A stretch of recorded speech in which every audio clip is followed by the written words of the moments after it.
Israeli আগ্রাসনে গাজায় হাজার হাজার মৃত্যু আর ধ্বংসযজ্ঞের পর বহু কাঠখড় পুড়িয়ে গত ১৯ জানুয়ারি কার্যকর হয় যুদ্ধবিরতি চুক্তি। কিন্তু শুরু থেকেই বারবার শর্তভঙ্গের অভিযোগ উঠেছে তেল আবিবের বিরুদ্ধে।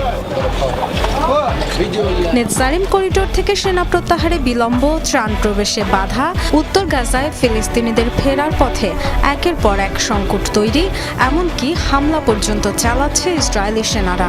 সবশেষ যুদ্ধবিরতি চুক্তির দ্বিতীয় ধাপের আলোচনা শুরু নিয়েও করছে গড়িমসি।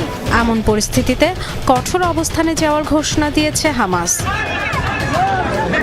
শিডিউল অনুযায়ী আগামী শনিবার আরও ৩ ইসরায়েলি জিম্মির মুক্তি পাওয়ার কথা থাকলেও তা স্থগিতের সিদ্ধান্ত নিয়েছে ফিলিস্তিনি স্বাধীনতাকামী সংগঠনটি।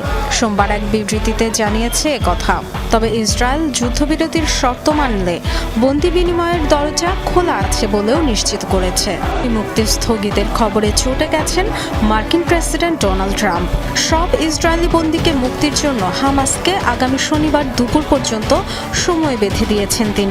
নতুবা যুদ্ধবিরতি চুক্তি বাতিল হতে পারে বলে হুঁশিয়ারি দিয়েছেন। হামাসের এমন পদক্ষেপ যুদ্ধবিরতি চুক্তির সম্পূর্ণ লঙ্ঘন বলে অভিযোগ ইসরায়েলের। যে কোনো পরিস্থিতির জন্য সেনাবাহিনীকে প্রস্তুত থাকার নির্দেশ দিয়েছেন প্রতিরক্ষামন্ত্রী ইসরায়েল কাটজ।